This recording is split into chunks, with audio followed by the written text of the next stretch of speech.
Seja muito bem-vindo, seja muito bem-vinda ao primeiro podcast do zero, a sua primeira joia. Eu sou o Thiago Moreira. Eu sou Pedro Oliveira. E esse é o podcast Por onde eu começo na ourivesaria. Por onde eu começo na ourivesaria. Esse é um dos assuntos mais comentados no meu canal no YouTube, Manual da Joalheria.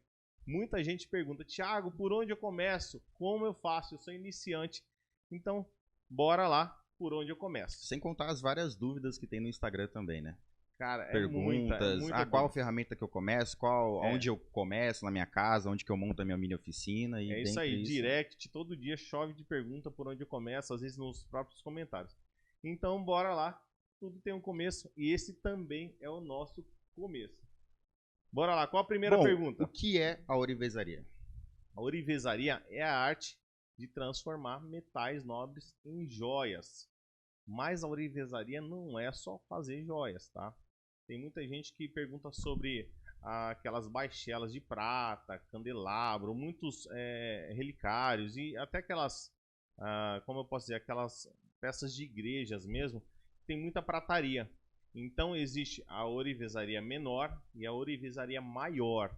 Thiago, como assim? Eu nunca ouvi falar nisso. É dividido assim por setores? Qual que é o setor mais premium e qual que é o mais iniciante? É mais ou menos isso? Premium ou iniciante, mas a ourivesaria maior basicamente são aquelas baixelas, aquelas coisas de prata grande, tá? Entendi. Então, quem faz aquilo também é ourives, mas ele não é especializado na ourivesaria menor, que são as joias.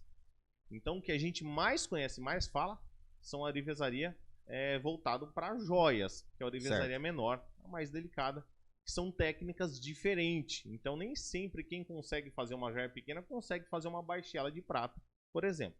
Então, basicamente, a ourivesaria é transformar metais nobres em algo que seja joia ou que seja, por exemplo, um talher, ou uma baixela, ou um candelabro, alguma coisa de prata ou de ouro, que é muito difícil. Agora uma pergunta um pouco relevante. Eu não sei se o pessoal já pensou nisso, mas, por exemplo, em edifícios como Dubai, por exemplo, que eles usam ouro, prata, em muitos detalhes, entra como ourivesaria?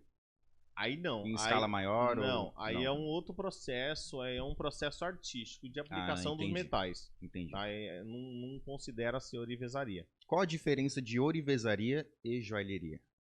Boa, essa daí também eu recebo bastante. A ourivesaria, normalmente a gente dá esse nome ao ourives que fabrica a joia. Certo. Então ele manipula os metais até transformar em joia. A joalheria se atribui ao joalheiro. O joalheiro, na maioria dos casos, ele vende a joia. Ele é o cara que está ali na frente lidando com o cliente, ou a pessoa que está na frente lidando com o cliente e vendendo a joia. Então, um joalheiro nem sempre é um ourives. E um ourives nem sempre é um joalheiro. Só que nos dias de hoje, o joalheiro tem que ser ourives e o ourives tem que ser joalheiro para dar conta de tudo. É uma troca, né? Para conseguir dar conta da demanda, né? Se a pessoa não fizer tudo hoje, ela não consegue ter um funcionário para fazer cada coisa. Entendi. E o ourives, ele entra assim de todos os setores, desde a fundição até... Vamos lá. Tudo isso? O ourives ele tem várias funções, tá? Antigamente, o ourives ele fazia o processo de derreter a prata, laminar, modelar a prata, esculpir a prata, transformar na joia e às vezes até o processo de cravação, tudo se atribuía a ourives. De uns tempos para cá, a indústria vem mudando um pouco isso. Então hoje, se você pega dentro da indústria joalheiro, o ourives ele não faz mais o processo de montagem da joia. Eles classificam o ourives como uma pessoa que pega o metal da produção, por exemplo, uma peça que vem da fundição, dá acabamento na peça, lixa, faz a montagem da peça e não faz nenhum polimento, inclusive. Nossa, então o polimento já é para outra pessoa. Outra função. Na indústria, o polidor ele tem a função específica. Ele não executa a montagem das joias. Então o ourives ele foi atribuído para a parte de montagens. O que a gente faz hoje na joalheria artesanal é modelagem. Então a gente não é só um ourives. A gente é um modelista. Para a indústria é considerado como modelista. Entendi. Então pegar o desenho da joia, fundir, laminar e executar todo o processo é um trabalho de modelagem. Uma arte, né? É uma arte. Por isso que a joalheria artesanal ela é tão importante assim. Tá? Não substitui os novos que estão vindo, né? Os novos conceitos da joalheria, que é 3D e tudo mais. Os vários segmentos, né? Os vários segmentos. mas a joalheria artesanal, ela tem essa função de que ela faz com que o ourives ele passa desde o primeiro passo da fundição, laminação até o polimento da joia. Em alguns casos, cravação. E nos próximos podcasts a gente vai falar sobre as várias funções dentro da joalheria. Bom, e assim, no assunto você já respondeu minha próxima pergunta, que seria qual a função de um ourives? Bora. Vamos tem alguma coisa a mais? Vamos nos aprofundar. É limitado a só isso mesmo? É isso aí. Essa aí a galera me pergunta muito. Hoje, se a gente delimitar na indústria, como eu falei, o ourives vai fazer a montagem. Se a gente pega fora da indústria, vamos dizer que para os mortais que estão no campo de batalha o dia inteiro, de frente com o cliente, tá? Que foi o meu caso por muitos anos. O ourives ele faz todo o processo de manipulação do metal, todo o processo de confecção da joia até a parte final. Só que o ourives também faz conserto de joia, faz restauração de joia e ele faz outras coisas voltadas, tá? Reparos e tudo mais. Então, basicamente, o ourives ele manipula os metais não só na confecção, também fazendo reparos e consertos e tudo mais. Entendi. Porque muitas das vezes é o que mais tem demanda no mercado, né? O conserto, mesmo que a parte de produção seja muito assim, vasta assim, de produção, mas tem muito conserto, né? Muita peça que quebra, muita manutenção, muitas das vezes. Tem. E esse é um mercado incrível da joalheria ou da ourivesaria que muita gente não gosta. E a gente vai falar nos próximos episódios sobre isso. E olha, verdade. Conserto é uma coisa que dá uma grana legal. E a galera não, ou às vezes não faz porque não domina a técnica, ou porque tem medo de estragar uma peça que às vezes chega de alto valor de um cliente, a pessoa fica com medo. Mas se ela tem medo, normalmente é porque ela não domina o processo. Esse é o grande problema. Né? Assim, é uma coisa que é bem valorizado o conserto, né? Porque muitas das vezes são coisas mínimas que dá muito trabalho, mas eu já vi você passando certos apuros aqui já com conserto. Você falou uma coisa interessante. A gente deveria ser valorizado, não é muito, tá? A gente pega algumas oficinas em grandes centros e a galera cobra R$5, R$10 para fazer uma solda numa corrente de ouro, por exemplo. Que é pouco. Eu acho insano, levando em consideração que é uma peça de ouro e a responsabilidade. Só que aí depois ele entrega pro cliente uma bolinha, né, no lugar da solda. E aí a pessoa não... Aí o cliente chega em mim, Thiago, eu levei a corrente para consertar e olha só a situação, tem uma bolinha, parece um pingente, né, na corrente. E como resolve o problema? Aí a gente tem que cortar e fazer uma nova solda e aí a gente cobra um pouco mais, né? Porque gerou outro trabalho, né? Gerou outro trabalho. Quando não endurece, é metade da corrente, né? O pessoal põe muito fogo na corrente, ela fica um pedação duro. Mas a gente vai falar um pouco mais de conserto lá na frente. Esse assunto assim, de consertos que não deram muito certo, eu acho que se enquadra legal no próximo podcast. Bora lá, a gente falou aí já de algumas coisas, mas eu quero saber como você começou na ourivesaria. Essa é uma pergunta muito interessante. A galera me pergunta muito isso. Inclusive tem um vídeo no canal do YouTube onde eu falo um pouquinho da minha história. Mas eu comecei basicamente, eu vou contar a parte que eu acho que eu não contei naquele vídeo da história, né? Exclusividade, hein, gente? Exclusividade. A minha mãe, ela trabalhava em casa de família. Minha mãe era empregada doméstica. E de tempo em tempo, a patroa dela me convidava para limpar a piscina. Eles moravam numa cobertura e tinha uma piscina exclusiva dela. Era uma piscina legal e tal. E só que não era tão grande como a do prédio. Então ela precisava fazer manutenção na piscina. Eu tinha lá meus 12, 13 anos na época. E uma vez por mês, pelo menos, eu ia lá limpar a piscina dela, tirar toda a água, lavar tudo bonitinho. E ela me dava um troquinho. E tá tudo certo. Um desses dias que eu estava lá, foi uma amiga dela, no apartamento dela, visitar. E ela comentou, por algum motivo, que estava precisando de um assistente. Falou... do nada, aleatória. Do nada, aleatória. Foi a Cláudia Seber, que foi a pessoa que me ensinou. Ela comentou, Luciano, eu tô precisando de um assistente e tal. E minha mãe, próximo, minha mãe sempre... Ela foi um pouquinho assim, igual eu, sempre vai direto ao ponto. Ela falou, mas tem um Thiago. Já foi motivadora, já falou, meu filho tá aqui. Vai, aí ela falou, o Thiago tá ali limpando a piscina. Aí a Cláudia olhou, isso a Cláudia me contando, né? Ela olhou assim pelo vidro. Na época eu tinha um cabelo assim meio grande, né? Então ficava. Tinha o cabelo de lado, o cabelo ficava caindo assim no olho, eu limpando a piscina, eu nem vi ninguém, né? Eles estavam cuidando da minha vida e resolvendo o meu futuro e eu nem sabia. Exatamente, você nem tinha ideia do que estava acontecendo. E aí ela falou, mas quantos anos o Thiago tem? Ela falou, ele vai fazer 14 anos em abril. Ela falou, mas ele é muito novo, eu não posso pegar alguém tão novo assim. Ela falou, não, pega ele só como assistente e tá tudo certo. Ele faz qualquer coisa, ele faz gente. tipo isso, ele faz qualquer coisa. Ele estuda de manhã e à tarde ele vai lá te ajudar e olha, se você não quiser nem precisa pagar pra ele. É bom assim, né? Era um estágio escravismo, né? Depois que eu fui descobrir, né? Aí eu comecei a trabalhar com a Cláudia. E lógico, Pô, que que ela legal. me pagava, tá? Isso foi bem no final do ano, acho que era final de novembro, começo de dezembro.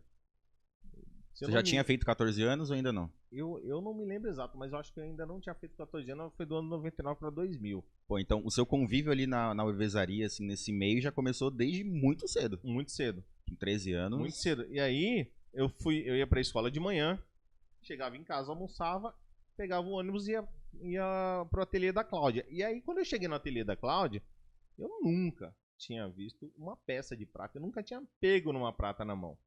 Então eu fiquei muito deslumbrado, que eu falava, cara, que negócio louco, eu vou mexer com ouro e prata. Era uma novidade pra você, assim, Era no extremo, muita novidade, né? porque eu nunca tinha visto uma peça de prata. Assim, uma coisa é você saber que existe prata, que existe É. outra coisa é você conviver no meio onde tem essas coisas, né? É Exatamente. muito legal. E ali foi engraçado, porque no primeiro dia, ela pegou e mostrou pra mim todo o processo ali de fundição da prata.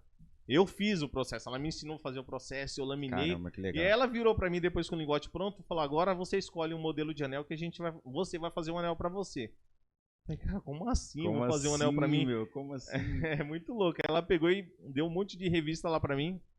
Falei, escolhe um modelo. É claro que eu olhei um modelo assim, na época era um anel que seria grosso, com um corte no meio e uma pedrinha na ponta. Eu jamais ia conseguir fazer aquilo na primeira vez. Caramba. Mas assim, eu vi uma coisa e quando saiu uma coisa que não tinha nada a ver com aquilo. Foi assim, foi diminuindo aos poucos, né? Ela Você viu foi... um anel top. Ela foi quebrando as minhas expectativas. Aí a gente fez uma chapa, era um anel de chapa, com dois fiozinhos quadrados em cima, meio na diagonal, assim, soldado. Que pra mim já foi incrível, que eu que soldei ele. Pô, que legal. E o negócio ficou redondo. E eu ainda consegui dar polimento. Cara, você fez todos os processos assim de uma primeira vez e falou, Foi. meu, ficou ótimo. E aí eu achei que eu ia só ficar lixando peça, que ela falou o que eu ia fazer e tal. Mas ela me botou pra fazer. Isso foi no primeiro dia. E aí ela pegou e ainda me pagou aquele dia de trabalho. Caramba, que Aí legal. eu falei, como assim? Ainda vou receber, ainda vou levar o anel pra casa? Então eu fiquei feliz, porque eu nunca tinha feito nada parecido com aquilo. E de repente eu saio com uma peça de prata e ainda recebi por aquilo. Nossa, que legal. Então aquilo foi mega motivador pra mim. Uma coisa que vai ficar pra história, né? E meu pai, cara, ele era serralheiro. E eu sempre gostei do trabalho manual, sempre gostei de manipular as coisas. Eu vivia na oficina mexendo com ferramenta, pintando as coisas. Tem umas histórias bem loucas pra contar, uma hora eu vou contar essas histórias, tá? Desde já veio aquela coisa de gostar de ferramenta, de gostar do trabalho manual. E gostar de trollar os outros, que eu trollava os funcionários do meu pai com 10 anos, com até menos, eu acho. Enfim, uma hora eu vou contar essas histórias. Nossa. A gente corta essa parte. Aí, eu comecei a trabalhar com ela. E aí ela pegava uns trabalhos, que era em parceria com um artista plástico, e vinha umas peças assim, bem loucas pra fazer, de cerâmica, vidro, uns materiais bem diferentes. E ela começou a me ensinar a fazer caixinha, fazer moldura para aquelas peças. E eu fiquei mais ou menos uns 6 meses fazendo moldura. Nossa. Para formatos irregulares. Eu adorava aquilo dali, eu não tinha noção do trabalho que dava. Hoje eu tenho noção do trabalho que dava. E olha, quando deu uns 6 meses, cara, eu fiquei muito bom em fazer caixinha. Porque você só praticava aquilo e mais nada, né? Eu fiquei muito bom em fazer caixinha, era muito legal. E aí eu fui melhorando, e aí começou a chegar umas peças mais complexas. 1 ano, 2 anos depois, e ela ia me ensinando e tal. E aí começou a chegar umas peças mais complexas. A gente foi fazer trabalhos para um design que ele fazia peças folheadas. Então a gente tinha que fazer escala. Então a gente tinha que preparar o modelo para fazer a fundição. E eu nem sabia o que era aquilo. Aí ela foi me ensinar que tinha retração, que tinha que preparar um modelo um pouco maior. E eram umas peças todas sextavadas, cheio de encaixe para colocar. Nossa, ou seja, era muito complicado. Era então. complexo aquilo para mim. E aí eu fui aprender a usar o tal do paquímetro, porque eu não usava paquímetro. E ela me explicou como é que usava paquímetro. E eu não entendi. E aí, eu não entendi. Não entendi, sério. E eu pegava, eu olhava o paquímetro, eu não entendia. E ela explicava, e não tinha negócio de YouTube da gente lá e ver. Não tinha. A informação era ali boca a boca. Se você não entendeu, então. Aí eu fiquei. E aí, alguns dias passou e eu não consegui entender o tal do paquímetro. E aí teve um dia que eu cheguei muito cedo e eu peguei o paquímetro, acho que eu fiquei 1 hora olhando pra ele, sem brincadeira, eu devo ter ficado 1 hora. E baixou o download de como usar o paquímetro. Nossa, você baixou o manual na sua mente, né? Falou, Pra- agora eu entendi. Depois de tanta conversa, depois de tanto Uhum. esforço, eu entendi como usar o paquímetro. Foi um negócio muito louco. E eu fiquei viciado em paquímetro. E não era paquímetro digital, tá? Só pra vocês Era o entenderem. manual ainda. Era o paquímetro analógico. Eu fiquei viciado em usar paquímetro. E eu adorava fazer tudo muito medidinho, fazer a retração, tudo certinho ali pra fundição. E não tinha muito. Cara, eu tô falando de mais de 20 anos. Não era Nossa. ainda. O 3D não era. Não se falava em 3D na joalheria. A gente tava falando em começar a fresagem, que é o CNC, que é pegar um bloco e esculpir a peça no bloco, que já era muita novidade, já era muito Ou caro uma seja, a fresadora. confecção em 3D ainda nem... Fora de cogitação, programas, softwares, igual tem hoje em Rhinoceros, não existiam naquela época para joalheria. Se existia, existia para outros fins. Uhum. Para joalheria não existia. E aí foi engraçado que eu fiz essa primeira peça, esse primeiro modelo era uma peça quadrada com todos os assestamentos, assim, se essa é a palavra certa, para encaixar os strass. E eram strass quadrados, cara. Era Nossa. difícil de fazer. Não era um redondo que eu furava com a broca e o strass encaixava, era quadrado o Ou negócio. seja, você tinha que cavar e deixar o formato idêntico ao daquilo que você... E eu fui fazendo montado, que não dava pra cavar. Uhum. Eu nem sabia da técnica da cera, que era pra esculpir. Então fui fazendo cavado literalmente, montado literalmente, fazendo todos os encaixes. E aí a Cláudia chegou com a peça lá na fundição. E na época era o senhor Orígenes, né, pai do Diogo, que é a fundição Ferro e Ferrute. E o senhor Orígenes olhou assim e falou: foi você que fez essa peça, Cláudia? Ela falou: não, foi o Thiago. Ele falou: rapaz, esse menino é meio doido, né? Com essas palavras. Caramba. E ele falou: ele fez isso na mão? Ela falou: sim, ele fez tudo na mão e usando o paquímetro. E usando o paquímetro. É. Não, e assim, pra ele, aquilo só era feito, só tinha possibilidade de ser feito na fundição. Era difícil ver peças daquele tipo, assim, com tanto detalhe, com todos os E encaixes. feito 100% à mão, né? Feito 100% à mão. E ele até falou de peças que chegavam lá que a pessoa queria que saísse uma coisa, mas não saía nem perto do que ela queria. E aí a gente produziu e deu certo a peça. Funcionou, teve a retração certinho. E eu me empolguei com a história. E a Cláudia legal. também gostou da história, porque ela começou a me entregar peças mais complexas. E eu fiquei mais ou menos uns 6 anos ali. E foi muito legal, Caramba. porque ali foi a minha base. E eu fiz basicamente de tudo um pouco. Desde peças orgânicas, peças muito detalhadas, peças de ouro, de prata, enfim. Peças orgânicas envolve outros tipos de materiais? Não, peças orgânicas são formatos não definidos. O formato dela é orgânico, ela não tem um formato muito definido, Entendi. muito lógico. Não tem nada a ver com simetria. Não tem nada a ver com simetria. Uhum, Então, entendi. desde peças orgânicas, peças geométricas, com pedra, sem pedra, com fio, sem fio, chapa, eu fiz basicamente de tudo em 6 anos ali que eu trabalhei com ela. Que legal.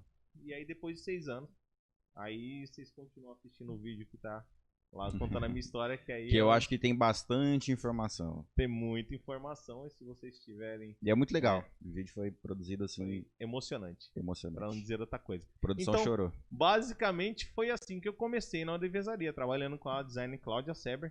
E hoje ela tá no mundo das esculturas, um pouco menor, mas ela tá no mundo das esculturas. E ela usa todas as técnicas da Orivesaria hoje para fazer escultura, é um Que negócio legal. bem legal. E ela tá dando uma descansada na Orivesaria, mas ela é um excelente design. Pô, pra E você foi uma referência e é uma referência hoje porque ela te ensinou, né? Cara, total. E é muito. O mais louco disso tudo, que hoje, ultimamente não, mas até um tempo atrás, ela me ligava pra me perguntar coisas técnicas que ela não tava conseguindo fazer. E olha só, ela me Que ensinou. legal, meu. E hoje eu tenho o privilégio de ensinar alguma coisa que eu fiz. Pô, e isso que- é muito bacana. muito então a bacana. gente troca essas ideias. Isso é muito legal. Eu curto muito esse momento, né? E eu tenho um imenso respeito por ela.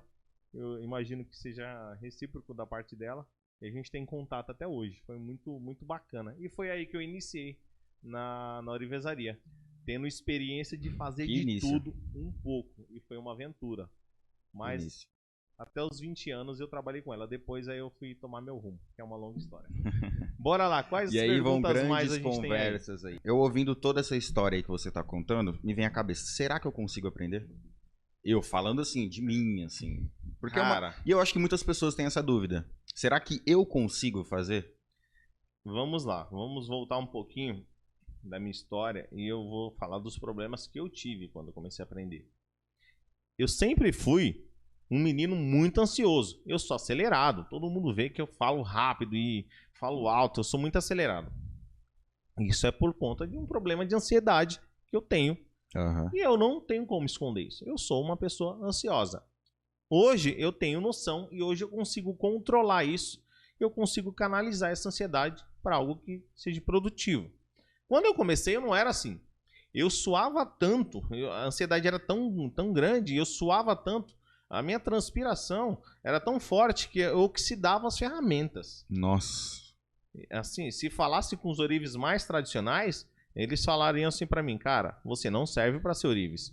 Porque você transpira muito e oxidando a ferramenta, você vai aumentar, você vai estragar as ferramentas e durante o trabalho gruda muito metal nos dedos. E isso faz com que a perda de metal aumente. Seja maior, né? Vai dar prejuízo. Então você não serve para ser ourives. Isso é o que os tradicionais falariam.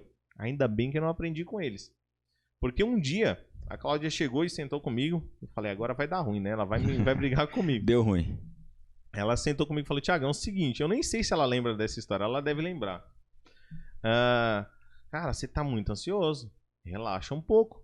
Porque senão as coisas não vão fluir, não vai acontecer. E eu não conseguia fazer muitas coisas porque a ansiedade me bloqueava. Era um bloqueio visível isso. E ela falou, é o seguinte, deu errado? Não tem problema. Pega, derrete a peça e começa de novo. E aí eu falei, cara, ela tá brincando comigo. Ela não tá falando sério. Não tá falando sério. Falei, mas como assim? Eu acabei de fazer a peça, eu vou derreter a peça e começar de novo. Ela falou, começa de novo. Sério mesmo, Cláudio? Ela falou, sim, na boa. Eu falei, mas você não vai ficar brava?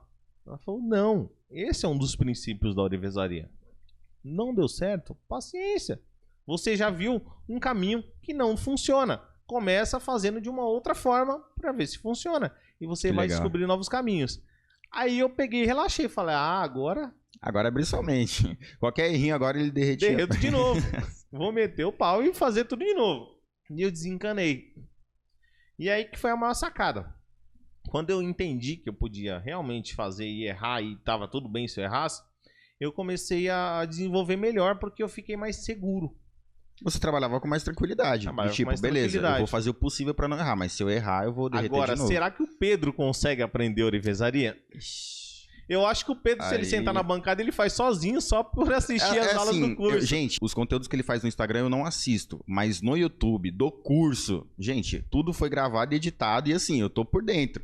Então, eu acho que se eu sentar na bancada eu não vou ter tanta dificuldade porque eu já fui instruído já. Só que eu não considero do zero, porque eu já assisti bastante coisa, bastante não vai coisa. ser do zero, você já tem um conhecimento técnico, pelo menos visual. Sim, você pelo menos tem. visual. É uma das coisas mais importantes para quem vai aprender. A questão visual. A gente se apega muito do presencial, né? E hoje o online está provando pra gente que é Sim. possível aprender online. Porque antes, para qualquer coisa que a gente fosse aprender, todo mundo tinha na mente que tinha que estar do lado para ensinar. Tinha que pegar na mão da pessoa, mostrar o movimento e ficar de olho em tudo que ela estivesse fazendo para não ter nenhum acidente. Só que o ser humano ele tem uma capacidade imensa de se reprogramar. E eu acho que é mais ou menos essa Sim, palavra mesmo. Porque surgiu uma coisa nova, a gente tem que se adaptar se a gente vê possibilidade naquilo novo. Isso é natural porque o ser humano ele tem um poder de sobreviver, de se adequar ao novo muito grande. E a internet ela vem fazendo isso. Desde quando começou as mídias sociais, YouTube, Facebook, até o próprio Instagram, as pessoas elas estão cada vez mais na rede. E olha, vira para, sei lá, para minha mãe, por exemplo, há uns 30 anos atrás e fala para ela: olha, tem um vídeo de como fazer bolo. Minha mãe ia olhar pra cara de qualquer um e ia dar risada. Tipo, eu não vou aprender nada nesse Você vídeo. tá louco? Ninguém vai me ensinar a fazer bolo por vídeo. Isso é impossível. Pega o livro ali, ó, receita, e lê todo Cara, ele. 30 anos não é muito tempo. A gente tá falando de década de 80. Ixi, Aqui é que eu no sou Brasil, muito novo, eu né? acho que começavam os programas tipo Ana Maria Braga, sei lá. Enfim, nem sei se tinha ainda. Se já tinha. Mas devia estar começando os programas de culinária. Nos Estados Unidos já tinha um monte já. E a galera já tava aprendendo a fazer assistindo um vídeo. Pô, que e legal. aí, década de 90, começou o ensino à distância. A gente acha que o ensino à distância é algo muito novo, né? Não é. O É primeiro uma coisa ensino já à que vem já distância- de tempo já. O primeiro ensino à distância começou no tal do VHS, que eu acho que o Pedro não era nem nascido ainda quando existia o VHS. Não mesmo. Que era aquelas fitas que colocava no videocassete. Você deve Caramba. assistir algum documentário da Eu já vi já a história, já de videocassete, já. E aí começou os primeiros cursos EAD, né? O curso à distância. Inclusive, eu acho que o primeiro curso de joalheria que eu conheço foi na faculdade de Viçosa. E eles fizeram nesse formato, acho que começo dos anos 2000, final dos anos 90, mais ou Caramba. menos. E foi o primeiro curso de joalheria. Então, o manual da joalheria não é novidade, tá, galera? Eu não sou a novidade de ensinar o curso de Ele joalheria à não distância. trouxe, assim, a gente traz com certeza conteúdos novos, só que assim, a gente Isso. meio que replicou coisas que já faziam muito tempo atrás, só que com uma qualidade melhor, usando o que a gente Isso. tem hoje E disponível, num né? novo contexto. Exatamente. No contexto.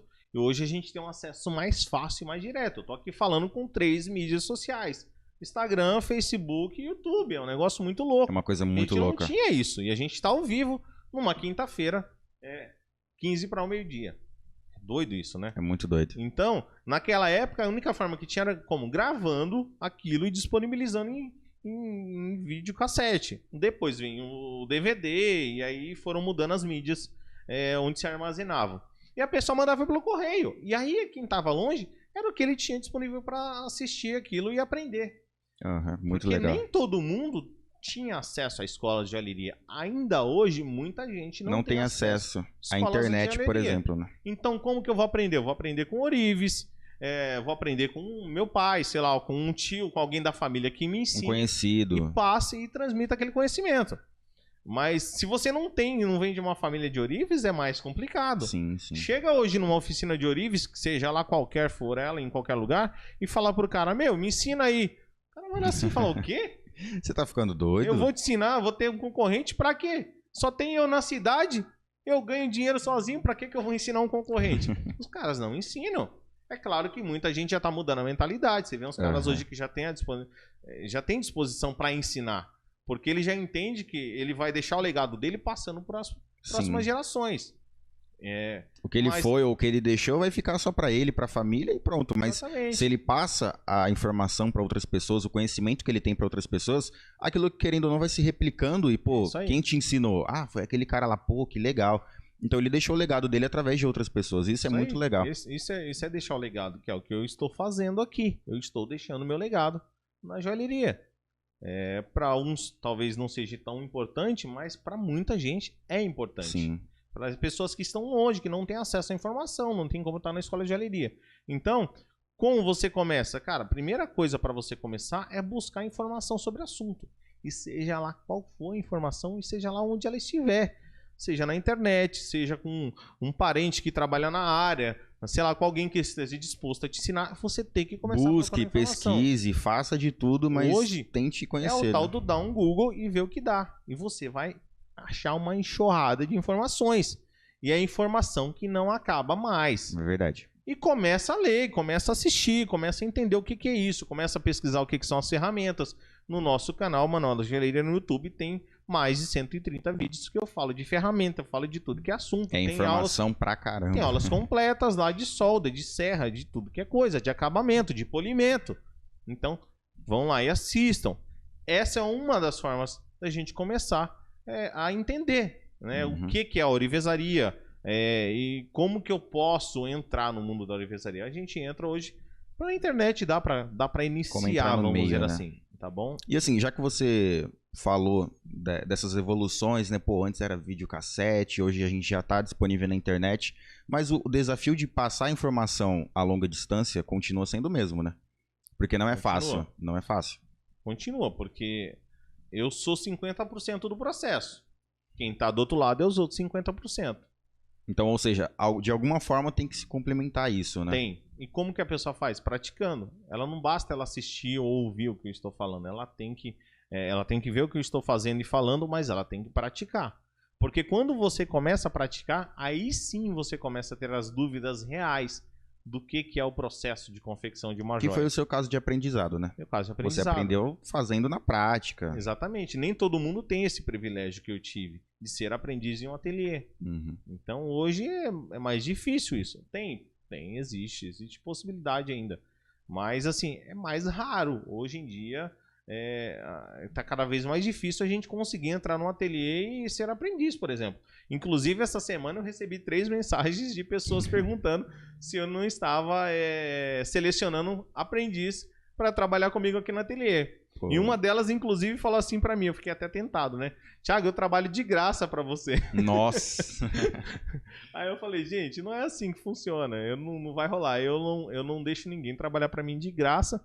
E neste momento exato eu não preciso de um aprendiz. Seria muito interessante, mas eu não preciso de um aprendiz. Seria uma experiência legal, né?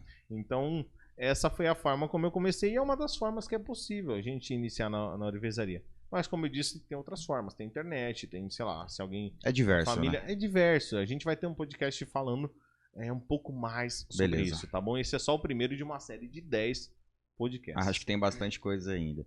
E qual é o jeito certo de aprender a orivesaria? Cara, o jeito certo de aprender orivesaria, não sei se é exatamente o certo, mas... Não tem como falar assim, desse jeito você vai chegar lá. Não. O jeito certo começa aprendendo o que são as ferramentas, entendendo para que serve. Depois você começa entendendo quais as técnicas existem. E aí, você vai fazer o que você vai fazer? Você vai aprender um pouquinho, fazer um pouquinho. Aprende um pouquinho, faz um pouquinho. Essa é uma das formas que você consegue desenvolver um pouco mais rápido o aprendizado na orivesaria. Entendi. Porque você aprende a ferramenta, você aprende a funcionalidade dela, é isso aí. Você aplica. Então, ou seja, é prática e teoria e prática, né? Teoria e prática. Teoria e prática. Você aprende, já vai executando e vai armazenando todas aquelas informações e você vai criando curiosidade, gerando curiosidade para aprender novas técnicas e conhecer novas ferramentas. Pô, que legal. E hoje tem muitas ferramentas, é uma coisa absurda a quantidade de ferramentas que tem, né? Eu gosto de trabalhar ainda da forma um pouco raiz, ainda com as ferramentas mais básicas. Porque eu tenho algumas ferramentas um pouco mais complexas, mas eu fico pensando muito na galera que tá lá do outro lado. Sim, sim. Cara, a galera, tem gente que não tem um alicate em casa. E olha, eu já recebi dezenas de casos assim. Thiago, eu trabalho com martelo e um tribulé e um alicate de eletricista. Caramba. Cara, o pessoal é MacGyver. Eles pegam um alicate de eletricista, vai no esmeril, arredonda a ponta dele, faz um alicate meia cana, faz umas coisas loucas. E trabalha. E olha como isso estimula a criatividade da pessoa, né? É isso aí. Isso que é muito legal mesmo. Então, assim, o importante é começar. Começa. Esse é o primeiro passo. Certo. Aprende, entende as técnicas, vai desenvolvendo, executando. E aí, ao longo do tempo, você vai entendendo o que é mais importante para você aprender. Qual é a sua prioridade. Sem saber o que não dá para ter prioridade. Primeiro tem que começar a entender o que é. Sim. Aí você vai entendendo quais são as suas prioridades, quais as técnicas você mais gosta e mais quer executar. Você acha que antes da pessoa definir o que ela quer, por exemplo, eu quero trabalhar na parte de folheados, ela tem que passar por várias partes, assim, por vários joias diferentes? Isso, vários setores diferentes. A técnica é muito parecida. Para Sempre. trabalhar com latão, trabalhar com prata e trabalhar com ouro ou com platina, a técnica é muito parecida. Tem algumas peculiaridades nas peças banhadas e na platina, mas é muito pontual. Se você entende toda a estrutura da orivesaria, você aplica em tudo. Entendi. Então não vai ter muita distinção assim, tá? Inclusive de maquinário. A distinção é muito pouca. Dá para fazer de tudo ter na base da joalheria. Bom, isso é muito legal. Agora, se tem a parte certa, tem a parte errada. Qual é a forma errada de aprender a orivesaria? A forma errada de aprender a orivesaria. É o que eu vejo muita gente fazendo. Tem alguma história engraçada que dá pra contar pro pessoal? Tem. Às vezes o pessoal pede pra mim dar umas dicas e eles não explicam exatamente o que eles estão fazendo. E eu vou lá dando a dica imaginando o que ele vai fazer. A pessoa não me conta exato. Nossa. Eu dou a dica. E na minha mente, por exemplo, eu tô vendo uma meia aliança com 10 pedrinhas, né? Bonitinha, com a garrinha certinha. E na minha mente, a pessoa vai fazer uma meia aliança. Só que ela não tá fazendo uma meia aliança com 10 pedrinhas de 2 milímetros. Ela tá fazendo uma aliança com 10 pedrinhas de 1 centímetro. Nossa. E eu dou a dica pra ser uma joia delicada. E quando volta um monstrinho. Aí a pessoa me manda a peça. a foto da peça e quando eu olho pra aquilo ali, eu falo, ficou legal. Ficou legal. Tá bom. Tá muito bom. O que acontece? Eu falei, a gente pode começar na internet? Pode, mas não deve só continuar tentando aprender sozinho. Sim. Porque se você tentar aprender sozinho, de fato, talvez você vai aprender. Só que vai demorar um pouco mais. A forma errada de se aprender é achar que é autônomo, tem capacidade de fazer tudo sozinho. Essa é uma das formas erradas. A gente tem muito esse problema, né? O Orives, ele, principalmente o que está aprendendo, de achar que já sabe tudo. Cara, eu tô há 21 anos trabalhando. E aí o cara quer desbravar, né? Falar, vou fazer isso, e tipo, tudo sozinho, uma hora ele vai ter alguma dúvida. A gente quer começar pela peça mais complexa. O que é? Uma pedra central com 25 pedras em volta. Nossa. É difícil, uma peça dessa é complexa, você vai demorar uns anos para fazer o negócio. Mas a pessoa quer começar pela mais difícil, porque é aquela que enche os olhos. Ao invés dela ir para a parte mais básica, começa fazendo uma aliança bem simplesinha, bem basiquinha. Até para começar na aliança, a pessoa quer começar na aliança mais difícil, aliança torcida. Nossa. Com 30 pedras em cima. E ela acha que é possível. E não é possível no começo. No começo a gente vai fazer um negócio mais básico mesmo. E tá tudo certo fazer um negócio mais básico. A gente tem que entender que é progressivo. É basicamente igual aprender música.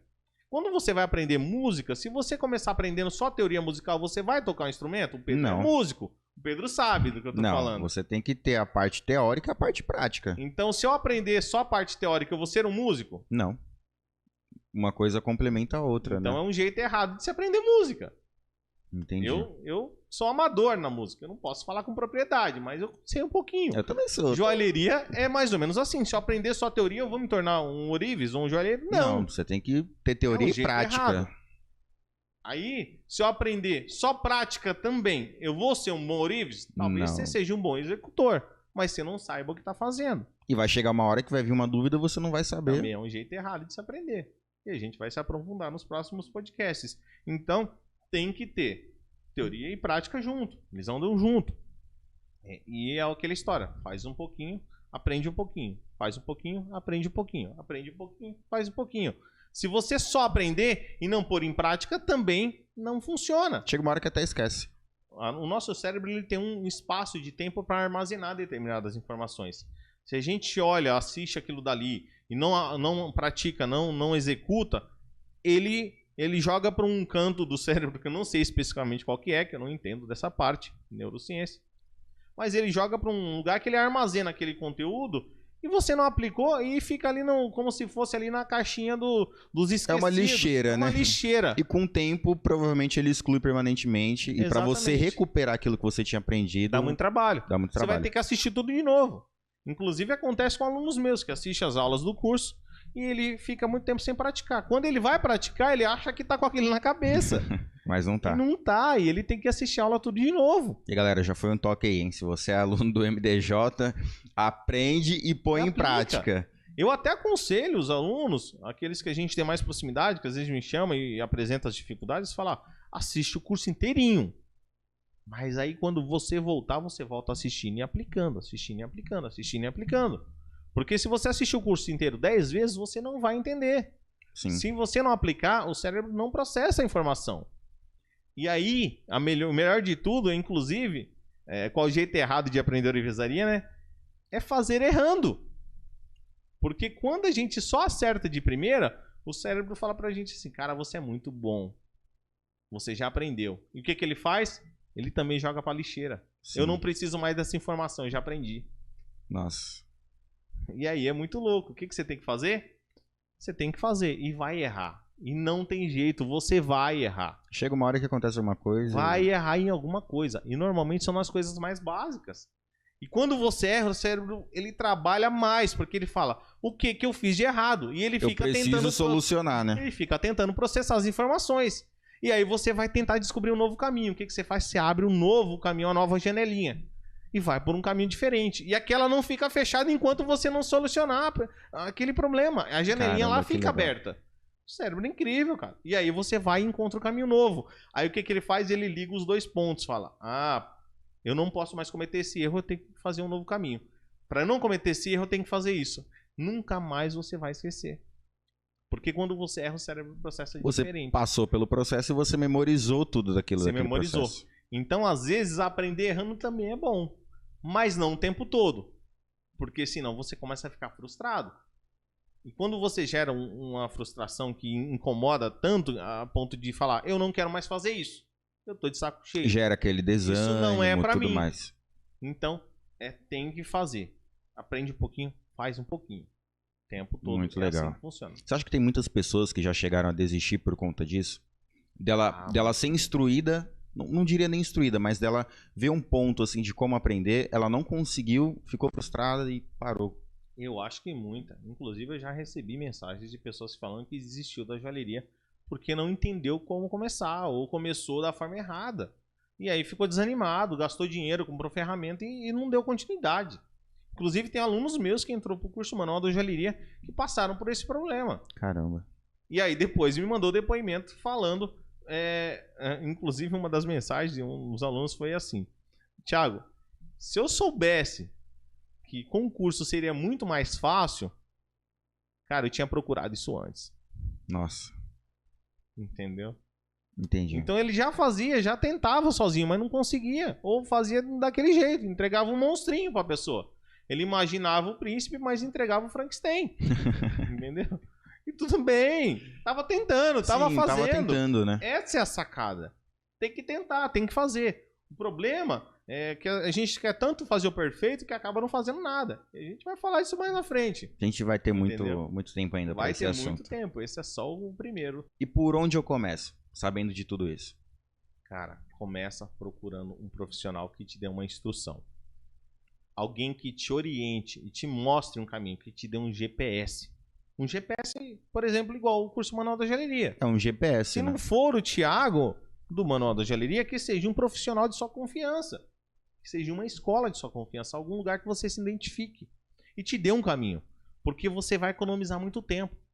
O que é o GPS? A gente coloca lá no Waze ou até no Google Maps, lá no Google Maps, né? O caminho. E ele faz o quê? A rota mais curta é essa. A rota mais rápida é essa. A rota, ele dá as rotas pra gente. A gente escolhe a rota que a gente quer. E aí, a gente vai. Agora, vamos lá. Vamos voltar um pouquinho aí no tempo. Quando não existia GPS, tá? E a gente pegava o guia, né? Nossa. E olha, um livro gigante. Eu né? usava o guia. Eu andava com o guia na mochila quando ia pros lugares. Caramba. E a minha mochila era pesada.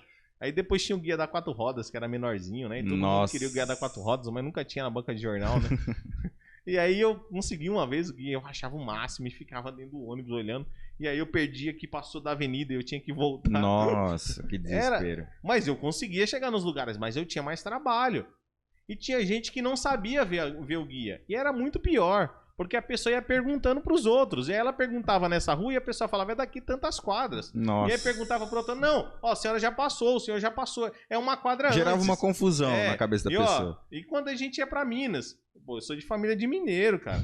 E aí a gente chegava e o cara virava assim, você também é família de mineiro, você sabe como é que é. E o cara chegava, bem. Ah, moço, essa cidade é logo ali, é uns 40 minutos, ué.